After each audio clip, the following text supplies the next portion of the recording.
Today we have the pleasure of being all the way up in Sisters, Oregon with a dear friend of mine. His name is Preston Thompson, but Preston Thompson happens to be a master luthier and a guitar builder royale, if you will. He builds some of the best guitars made anywhere in the world and any time in history. And I'm not saying those kind of things to create sensation or grandioseness around who Preston is, but he has immersed his life for many years in the process of building guitars, and that is the passion of his heart. And you can immediately find that out when you walk through the shop with us here today, and when you get to meet some of the team that he has surrounded himself with. These guys are really true artisans, and so we're just honored. We're really honored to have you with us, Preston. Thank you for doing this. Well, thank you for being here, Ray. It's a pleasure and an honor too. Well, let's just jump right in. What in the world got you into guitars? I mean, what was your first guitar? What was your first experience? What was it that caused this thing to become so much a part of your life and future? There were guitars around my house growing up. My brother, who was gone away to school already when I was just a little kid, but he had a guitar. They were around, and my mom bought me a little $12 cowboy guitar when I was probably about 10 years old or so, and a little Sunburst, and I just loved it. Yeah.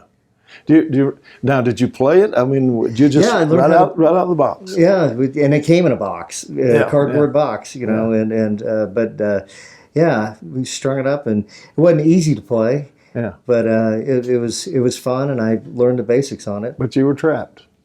You were caught. Yeah, I was caught. Yeah. Now, when did you start actually thinking, you know, I'm going to make one of these days? I didn't think that probably until I was in college, I guess, you know.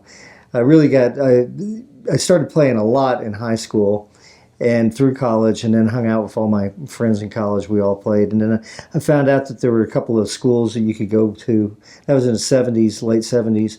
You could go to and learn the craft. And so I found one, and that's where I went. I know we're going straight into some pretty deep details, but I mean, there had to be an emotional connection. There had to be what connected you to the point that you wanted to build one?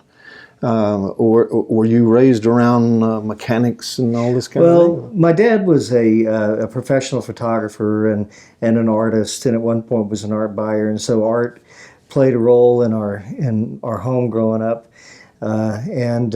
He could make anything and draw anything, and a little bit of that kind of rubbed off on me, especially the making part, to where when I did get interested in, before I even found out about the guitar making schools, I made a couple of dulcimers and some things like that. And I was always building models and making something, you know, out of wood or plastic or whatever. Yeah. And so it was just kind of a natural progression. But then as I got more and more into guitars and music and learned about the instrument more, my appreciation grew to the point where I wanted to learn how to make them. Yeah. You know, they say you're on your way to fatherhood when you find yourself amazed by the things that amazed your father. And because a lot of our creative process comes out of those that had some impact on us, either emotionally or in some way. And I don't want to get into deep philosophy around this, but I remember the first time I experienced a guitar was an older guy who awakened me, and it was my uncle. Uncle George. He had an old J45 Gibson and I would watch him play it and hear this. And I remember that thing was so special to him, and it became special to me when he would play it. And of course, you know, he only had one eye. I remember that. I was always intrigued by the mystique of who he was anyway. And he would play that old J45, and I remember the day that he laid it down on top of the dining room table, and he took a bottle of glue and a pocket knife and dug out a hole in the head of it and put a big old ruby in it and squirted the Elmer's glue in there, and he'd squeeze the glue out, you know. And then right across the lower bout, he wrote his name with the glue, George. And then he sprinkled glitter all over it, and he'd shake that glitter around. Oh, there you go. And so now that guitar was very special. And then now I realized that he was very special too, to do that to an old J45. Yeah. But you know, there's always those places that the guitar actually kind of becomes part of your life, but I notice that nowadays the trends have changed so much, and the body styles and technologies and all those things that, as music has changed and culture has shifted, we have forgotten. Sometimes we forget that these actually come from someone's love and passion for creativity and design, and they've outlived how many generations, and still another generation steps up, and there's this mystique and wonder and almost a love of life that's connected to the guitar. But somebody has to build it, and somebody has to make it outlive generation to generation. And so that's where people like you guys and these amazing artisans that you have in your charge around here step in. Well, hey, tell me about the very first guitar you ever built, and why did you pick that model? And tell us about that. Well, the first one was when I went to the School of Guitar Research and Design in Vermont that Charles Fox ran and had started. And I did that after I graduated from college. And they wanted you to design your own model. You could do anything you wanted to, but they kind of were saying, if you don't want to, create something other than a dreadnought or something that's real common. But that was in the late 70s, and the 4/0 or the M style kind of guitars that Martin had developed, which was more or less a little bit of a larger size OM body or 14 fret triple O body. And so I decided to build one of those, and I drew it out. And in fact, we make it today. We started making that same body style again. I hadn't for a number of years, but I did it because it was something different. I admired it. It was aesthetically a beautiful shape, and it was a really good guitar. Yeah. It is still. Now, what tone wood did you choose? For that, what was nice about that is they let us select the woods. The top was a really nice bear claw piece of Sitka spruce that was pretty stiff, and people had passed over that top. But I grabbed it. I remember George Morris, our instructor, said, I've been waiting for somebody to pick that top. And it was a good top. And then the back and sides were East Indian and mahogany neck. So pretty standard ingredients. Yeah, what a great combination. Yeah. And it's proven over generations to be the smoothest, most even, buttery, especially recording sound. Mahogany records so good. It's just, and it's pretty predictable too, because when you strike down on mahogany, it's not always going to punch out in the low end. It's going to have a good, warm, easily recordable. You don't have to fight through all the little nuances of booming bass and all this kind of stuff. Now here in your conversation there, you're going along. You're saying OM 14 fret, with triple O, as a quad O, this kind of thing. Talk us through just a little bit. A lot of times people grab a guitar because it fits their lap right, or they don't really realize that a dreadnought. What is the difference in a dreadnought and a triple O versus a 4/0 or a 2/0? Give us some of that. Well, to run through from the models we make, from smallest to largest, are really we would start with the size 2 parlor, and the reason why we made that is I happen to have an old 1892 Martin 227 parlor, and we decided that we would kind of recreate the original steel string production guitar that Martin had made, the 217, and I had that body style to work with, and so we made an all mahogany version of that. And now we've made that out of a lot of woods, but we make the size 2 parlor, then a 0, which is a step up from there. We make a double O, both a 12 and a 14 fret, a triple O, 12 and 14 fret, and an OM, and then a dreadnought, 12 and 14 fret. And the 12 fret dreadnought is a slope shoulder body shape. Then we make a 14 fret slope shoulder dreadnought, more or less like the J45 that you were talking about. And then a classical hybrid, and then the 4/0 or the quad. I like that better. Yeah, nowadays electronics plays such an important role, because We have pickups that can be inserted, and you can take a 0018, for example, and still fill a stadium with it because Sure. you have all the electronics that's doing the work.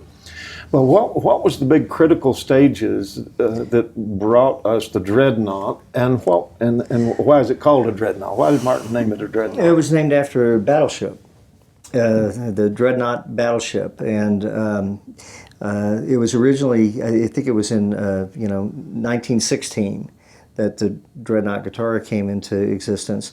And before that, though, the Dreadnought, I should say first, is a big bass, wonderful room-filling guitar, and that's what it was designed for, to compete, especially in country music and bluegrass music and so forth, with banjos and mandolins and fiddles, and still be able to be heard and carry the bass runs, and and it's just, and it is still probably the most popular guitar that we make today.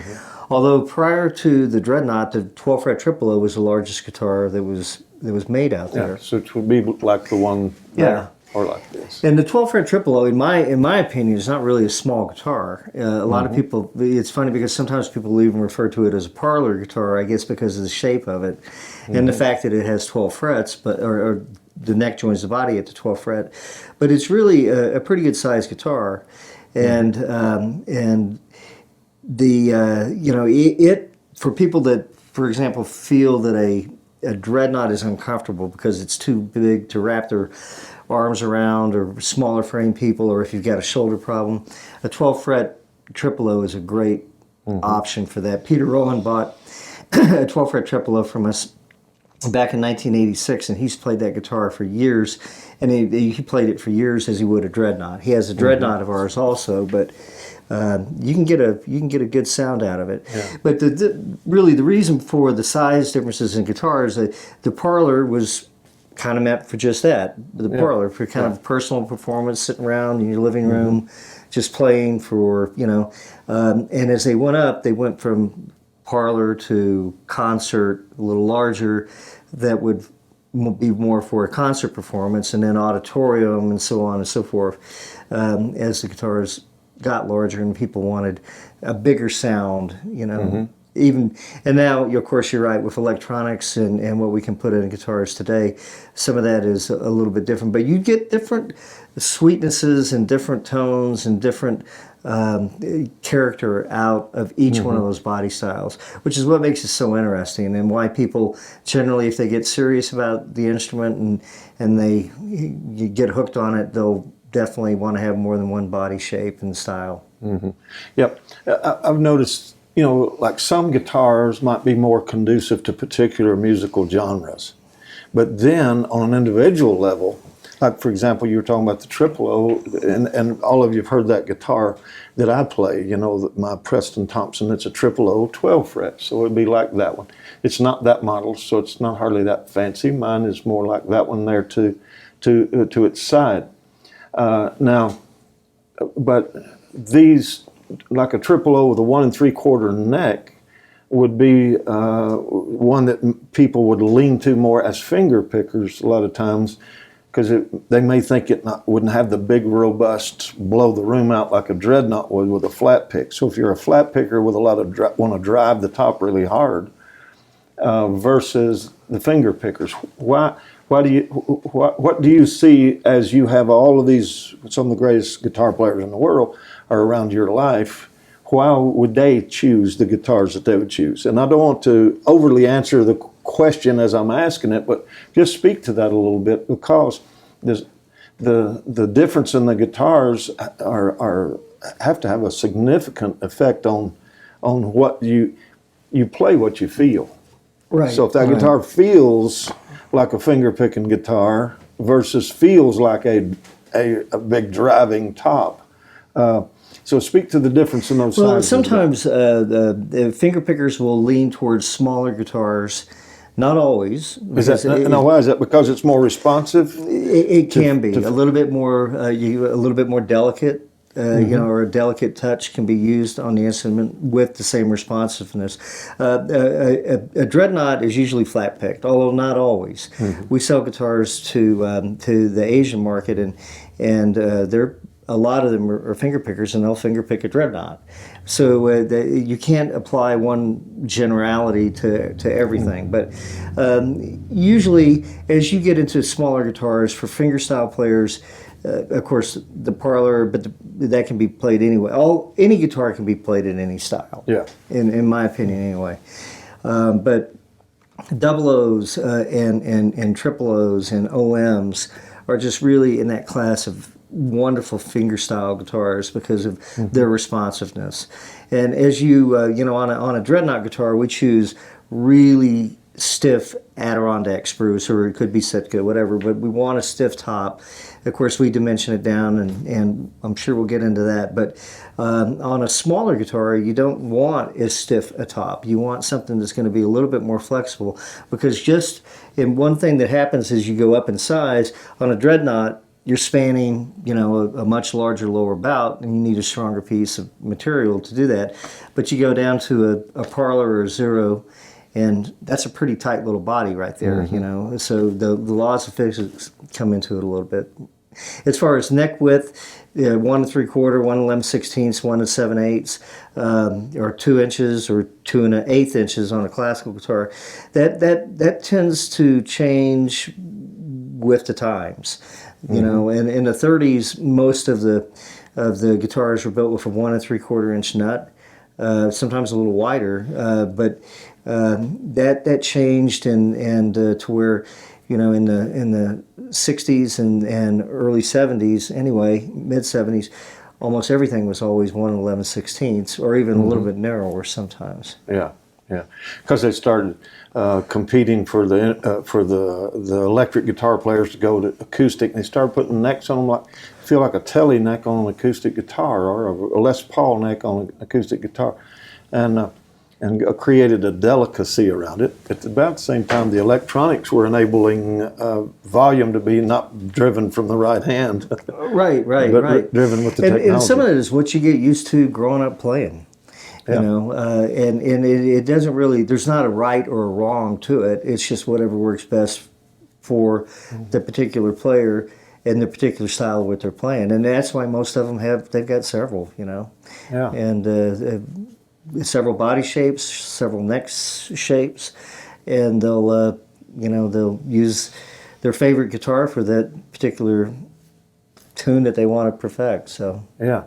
If I were a guitar player and didn't know all of these things, like 1 3/4 nut, 14 fret versus 12 fret, and all those kind of things, and I go walking into your music store, what's the first questions that you would start asking a player to find out what he's going to usually play? One of the first things we always ask, if either if it's a customer here or somebody we're working with on the phone or at a dealership, is, what do you have right now? What are you playing? What's your favorite music style? What do you usually play? And that helps us guide the process. And sometimes they're looking to stay within that vein, and sometimes they want to branch out. And a lot of folks have said, hey, I got a dreadnought and I love it and it's great, but I'm looking for something that's a little bit more intimate, let's say, or personal. So we just start by asking questions and try to, guide the process of deciding on a guitar or what to have built with what they want and what they're looking for to extend their musical ability. If a young person has fallen in love with what happens when they play guitar, and they're real guitar fans, they're going for it. A lot of times information is vital, and they don't always know where to get it. Because information creates a greater platform for inspiration. I'm far more inspired by this guitar because I know how it really works. Because it's become mine. It's become a friend. That kind of thing. Where are some good places? I know you can Google about any subject nowadays. Sure. But where are some magazines, periodicals?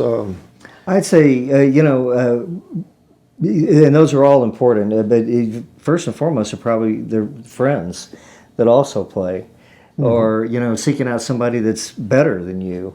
and striking up a friendship and learning more from them about the guitar and improving your own style or lessons, from but certainly, yeah, and you're right. Today, even compared to when we were into it as younger people, between the internet and all the magazines and periodicals out there, and the forums that are out there on the internet too, Acoustic Guitar Forum and the Unofficial Martin Guitar Forum and Collins Guitar Forum, and we're developing a blog on our website. But all of those are just a huge source of information on guitars in general and playing and woods. I will say though, there's also a lot of misinformation out there, and there's a lot of old spook tales of why a guitar is great. It's like, it must be a fantastic guitar because it has 3 dots of inlay on the neck. Well, it probably has nothing at all to do with sound, but sometimes you run into things like that. So you can take some of it with a grain of salt, but if you get to the right source and you see enough consistency in the responses, you'll know that you're on the right track. Yeah. Now, just give us. Let's do this. Let's just take a walk through the guitar. Let's start at the top. We'll get into the little nuances like finish and those kind of things, which I know everything that goes into that guitar plays a role. Some of them more impacting than others in regards to what that that guitar is going to sound like. Aesthetics is an important part because you want to feel like your guitar is beautiful, or it portrays whatever you're trying to what's the word I'm looking for? Emit or express. Yeah. So let's start at the top and go down and just tell us what are those components? I know are those keys? Are those tuners? What is a split headstock versus the paddle and so on? Just walk us through a guitar. Well, if we compared these two guitars right there, the dark top and then the 12 fret triple O. The 12 fret triple O is that guitar has a neck that joins the body at the 12th fret. And so it's got a little bit of a different, Can I stand up and point to that?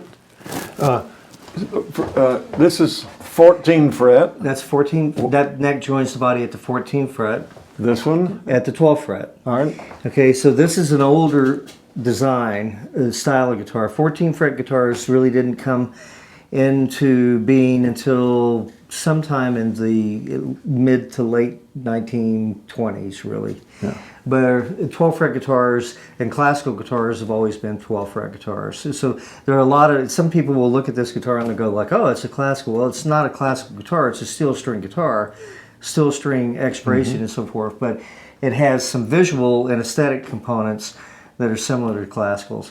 It has a slotted headstock, which is traditional, and there's some advantage sound-wise to having a slotted headstock. Mainly the fact that because the tuners are embedded deeper into the headstock, you have a steeper ramp angle of the strings over the nut of the guitar, and so therefore more downward pressure. And the fact that the string posts are embedded in both sides of the headstock, there's no lost energy there. Yeah. So all that energy is captured in that headstock, and it becomes a unit and begins to send all of this. Right. Everything is it's all connected. Nothing's impeded, and you're not losing anything, or hopefully. The other thing is that you've got generally the body on a 12 fret guitar is going to be a little bit longer than on a 14 fret guitar. It depends on what model you're looking at and what maker and so forth. But the bridge also on a 12 fret guitar, because of where it's positioned more in the center of the lower bout, it's taking full advantage of the most effective sound producing area of the guitar. A 14 fret guitar though is every bit as wonderful an instrument as a 12 fret. It allows further access up the neck, obviously, because you got 2 more frets to work with before you hit the body. But it also has to me, a little bit more of a percussive. It's got a little bit more maybe growl sometimes than a 12 fret. Although the 12 fret's known for its sweetness and responsiveness, you can get a lot of tone out of a 14 fret, and it's a lot. Quite frankly, it's easier to change strings on a paddle or a solid headstock Yeah. than it is on a slotted headstock. And they're great instruments, and they have a really wonderful feel to them. Dreadnoughts come in both configurations too, 12 and 14 fret, and it just depends on.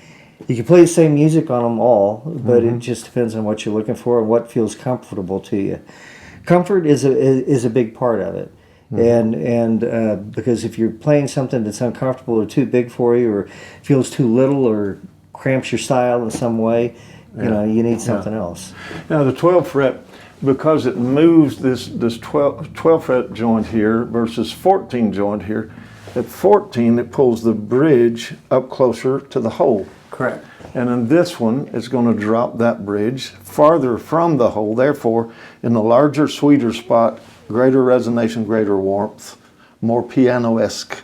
Can be many times, and of course, there's a lot going on inside of the guitar that most people are aware of, but some people, if you're just getting into it, may not be aware of the bracing patterns and so forth. The woods we use, all that makes a very big difference in the sound of the guitar from model to model. Yeah. And in the old days, one of the beauties of the old instruments that they're trying to find all those old vintage tricks is that what's called forward or advanced bracing, typically 1 inch from the hole here. It's about 1 inch from the hole. It changes a little bit, obviously, because the sound holes change in dimension too. A Dreadnought sound hole for us is about 4 inches, whereas on a triple O or an OM, it's about 3 7/8, and it goes even smaller to about 3.5 inches on a parlor. So that changes that measurement. But the point being that on an advanced X-braced guitar, generally what you have is just the X runs underneath just the outside edges of the wings of the bridge. And so that gives that top a real ability to rock back and forth. And if you could see it in motion, it would really be moving. It's not to say that a guitar with an X-brace that's dropped a little further back and a tightened up X support underneath the bridge is not going to sound good. They do. Yeah. They sound great. It's just a little bit different, and a lot of it just comes into individual preference. But we really go for that 1920 and 1930 sound, and so that's pretty much what we do. But the parlor guitar, for example, the size 2, has a whole different bracing system, and it's really unique and produces just a wonderful sound on those little guitars. And not that we're going to get into that, but also then a classical guitar will have a completely different technique of building and bracing patterns. Right. Everything completely different. Right. Yeah. Completely. But now across the board here, you have these bracing patterns that allow or disallow the top to fully express. Now, what would be the difference in the tone wood itself as far as for the tops? You have you use a lot of Adirondack versus Sitka. So we do, but we use Sitka too, and a lot of the guitars that I made in the 80s. And that would be Adirondack spruce versus Sitka spruce, coming from two different parts of the world, therefore carrying different elements in their fibers, even different trees. But they're two of the very strongest species of spruce. That's why you can get so thin and it be strong enough to uphold all this pressure that's pulling against it. Yeah.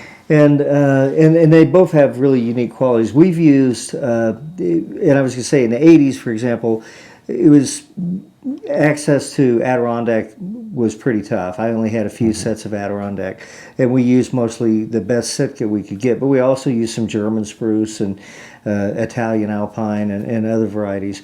But today there's even more available. We do use primarily Adirondack because the models and everything that we produce, that's mostly what was used on them back in the 20s and 30s anyway. And when you're guitar shopping, you may find some of those, let me say, Engelmann spruce or European spruce or German spruce versus... And we used Engelmann on some of the parlors. We've used Port Orford cedar. We've used European spruce, even some wood that they call European Adirondack. And Lutz spruce, Lutz, is a great variety of spruce, which is a cross between, or a hybrid from Sitka and white spruce. And it's very resonant, and for a complete and total fingerstyle guitar, it's a great wood for that. It almost has a little bit too much sustain, I think, for some flat pickers, but for a fingerstyle guitar, it's really really special. And you got all of these amazing young innovators coming along, like McKee and some of these, and not so young, but yet an incredible player like Tommy Emmanuel. Yeah. And then you got these young guys that are playing bluegrass, and they reach back and grab that grit and growl and just, fill the room with that old G-run tone kind of stuff. Now, and that different tops cause different responses, different combinations even.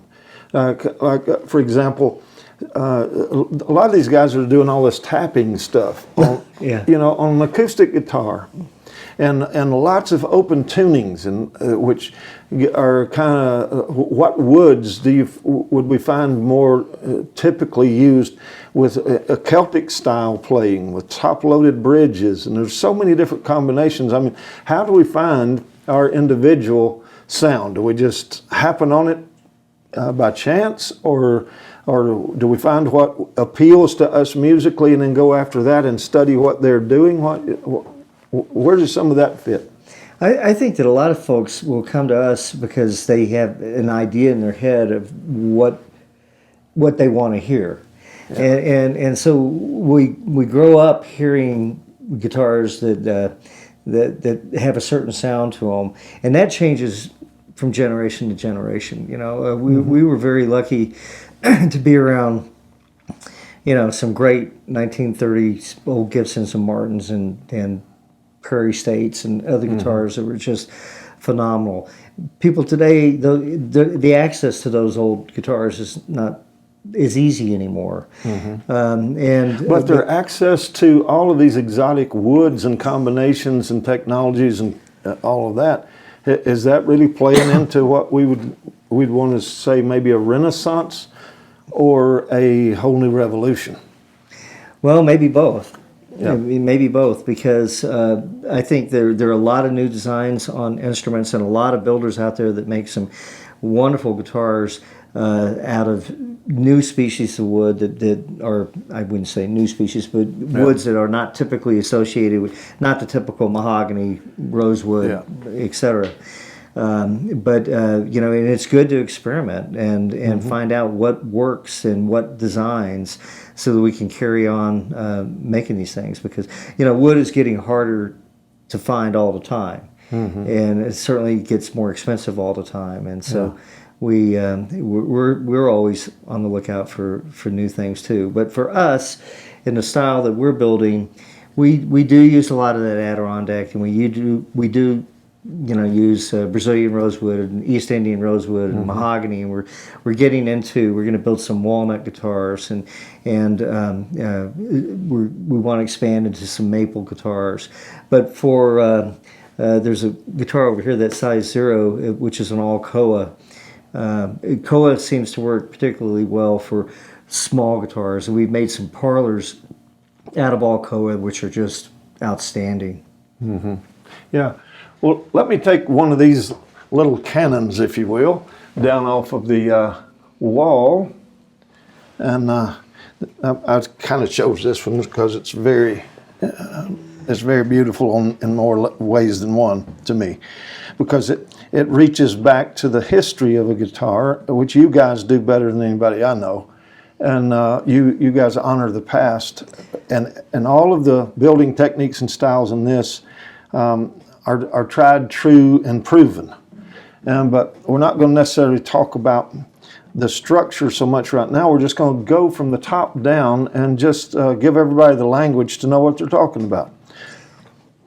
Well, we start off with the headstock, and on this guitar it's a slotted headstock, which is traditional to a 12-fret guitar, and we call it a 12-fret guitar because the body joins the neck at the 12th fret, instead of the 14th fret, which is usually considered a more modern guitar. 14th fret guitars came into the world around the late 20s and in through the 30s. But prior to that, everything was a 12 fret guitar, pretty much, if it was a guitar. And so sometimes people will look at this guitar and think like, oh, it's a classical, but it's not a classical. It's a steel string guitar, but it has some classical style components. And it is just beautiful. But I really like the slot head. Then we have, of course, the tuners. And the tuners on a guitar are really important too, because they've got to be smooth, function well.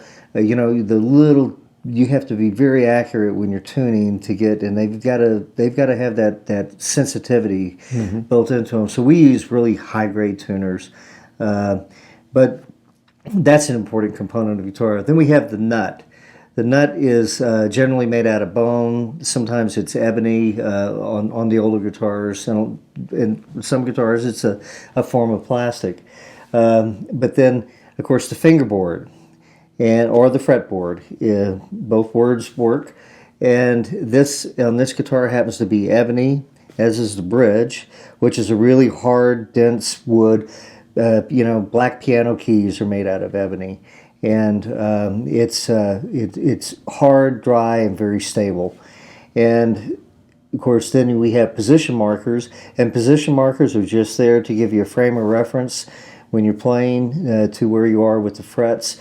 And some are fancy, which this is called a snowflake set of position markers.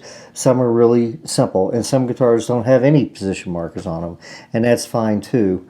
And if some of mine have just the dots. Yeah, just the side dots, which are important. Which are important. Most guitars have those. Not all classical guitars have side dots, and then of course we have the frets, and the frets are what give you the basically the note that you're playing, because it shortens or lengthens the scale length as between the nut, the inside of the nut, and where the string breaks over the saddle. That's the total scale length. And so each fret will give you a different note per the string as you go down. And these are made out of material nickel silver, and they're fairly soft. There are a few different varieties of fret wire that are out there now, some a little bit harder, and sometimes we'll use that as well, but generally we stay with nickel silver, which usually provide a good life and a good feel and a good sound to the guitar. Then we get to the body. The neck joint is really important. And for us, we use a dovetail, a deep 5/8 inch dovetail neck joint. The neck does play an important part into the total sound of the instrument. And generally the size of the neck has something to do with that. The mass of the neck, the weight of the neck, all those figure into the particular sound of the guitar. But that dovetail neck joint to us is very important. There's a lot of different, you can use a mortise and tenon, you can do a bolt-on neck, variations and combinations of all of that. But for us, for the sound we're looking for, we like that deep dovetail joint. And it's traditional. It can be taken apart, because on the lifetime of a guitar, there's a pretty good chance, especially a steel string guitar, that at some point that neck is going to have to be taken off. And it could be 20, 30 years or more, and reset to get the proper playing angle for the neck to the body. But you can do that with a dovetail joint, and it's made to be able to be taken apart. You get to the body of the guitar, of course, first thing you see is a soundboard. And that's usually a spruce. It can be cedar, can be redwood, can be Port Orford cedar. So a number of different types of wood can be used on the soundboard. And in fact, on some of the parlor guitars, we use mahogany and koa, which are hardwoods, basically. And the soundboard is at the top. The soundboard is the top. And that is probably the single most important piece of wood on the guitar. If you don't have a good top, chances are you're not going to have a very good guitar. And there are a lot of inside workings to the bracing structure and everything into the car that you can't see, but we'll get to that in a minute. So you got the spruce top, and then of course the pick guard, the bridge, which we talked about. This is the saddle. This is also made out of bone, and then of course the bridge pins, which hold the strings in place. The decorative components here, the rosette, around the sound hole, it actually serves a purpose. It's beautiful to look at, but it prevents cracks from forming in that area with added support embedded into the wood. And then the top trim, this is pretty much ornamental, but on this guitar that's a herringbone, which is an old traditional purfling, as it's known as. And then we have binding. And on the guitar, the edges of the guitar are bound for protection, and it's also very beautiful and to create contrast. This happens to be Ivoroid binding on this guitar, which was an old-fashioned celluloid plastic developed around the turn of the century, and it was made to look like ivory. It's got a grain in it, and it's a beautiful material. We also use an old celluloid, which is tortoiseshell looking, and then we do a lot of wood bindings as well. And some guitars don't have any binding, but generally to seal the end grain and to protect the body on finer guitars, most of them do have some sort of binding on them. And then we have the back and the sides. These are sometimes called the rims of the guitar, and then the back of the guitar. And the back of the guitar is two pieces, book matched generally. And this is the back strip, which is a decorative piece that's So at one time that was one piece, and it's basically flayed or opened up, and what we call a book match, where it's sawn right down the middle and opened up. And that's why generally on that you see pretty much the same mirror image on either side. The top is the same way. The top is a two-piece top. This wood is Brazilian rosewood, and very nice because it's very straight grain. And in Brazilian, the wood, the back and side woods, to me, the top is what gives you your sound foremost. The back and the sides are like the spices that create the variation in tone. So mahogany is going to have a different sound than East Indian rosewood. East Indian is going to sound different from Brazilian, and different from maple, and different from walnut, and so on and so forth. just the tones and textures and overtones, even the little nuances of a note will sound different on this than it would in mahogany. Yeah. Or Indian rosewood or walnut or whatever. Yeah, definitely. And that's what creates that spice of life and variety, and keeps everything going around. Yeah. The neck of the guitar, of course, we talked about it a little bit from the front side. On the back side, you have the heel cap, and the heel cap traditionally is made out of the same material as the binding. Doesn't have to be, but on this guitar, it is Ivoroid. And the tail graph, or the wedge, as we sometimes call it, is that's also Ivoroid, to match the the binding. The neck is on this guitar is Honduran mahogany. Some guitars are built with laminated necks, sometimes maple necks. There are all different ways in materials that you can use to make a neck. Traditionally, for this style of guitar, it's mahogany, and this is a one-piece mahogany neck. It does have an adjustable truss rod in it that's accessible from the inside of the guitar, and in case the guitar needs to be adjusted. A couple of features here, this is called the volute. And the volute is a small diamond, or dart, sometimes people call it, on the back of the headstock.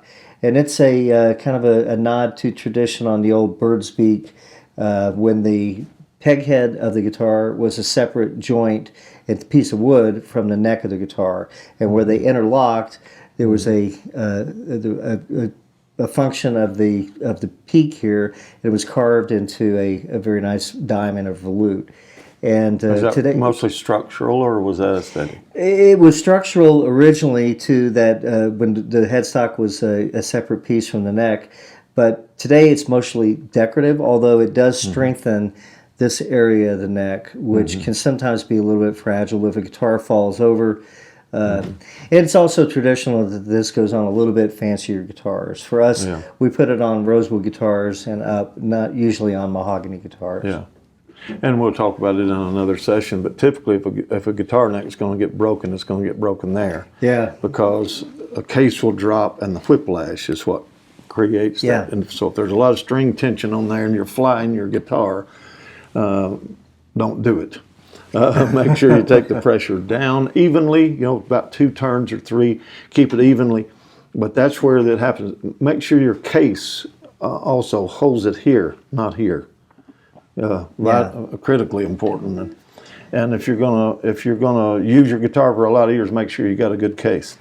Now, a lot of the people that are watching this are learning some wonderful things about the guitar. But you also realize what all goes into this. This is weeks. No, it's not. It's years of expertise finding its expression and the mastery that's behind this. But a lot of you are never going to build your own guitar. But I would encourage, and maybe we'll give you some links or some places to look for. Learn how, if you're really intrigued by the inner workings of the guitar, learn how to do your own setups. There's a good start. And it's highly technical, and you might become really frustrated. But get you a cheap guitar even, and just start learning all the components. Learn how to do your own setups if you can, if you're mechanically oriented. If not, no guilt. But it's a really good way to have a little more of an in-depth knowings of the inner workings of a guitar. So. And also it'll save you a lot of bucks. Nowadays a setup is what, $30 or $40 sometimes or more. Yeah, I think probably more. Yeah, I don't know. It's been so long. Okay. I don't want to incriminate myself here. Right? All right. So I tell you, Preston, just thank you so much for being who you are and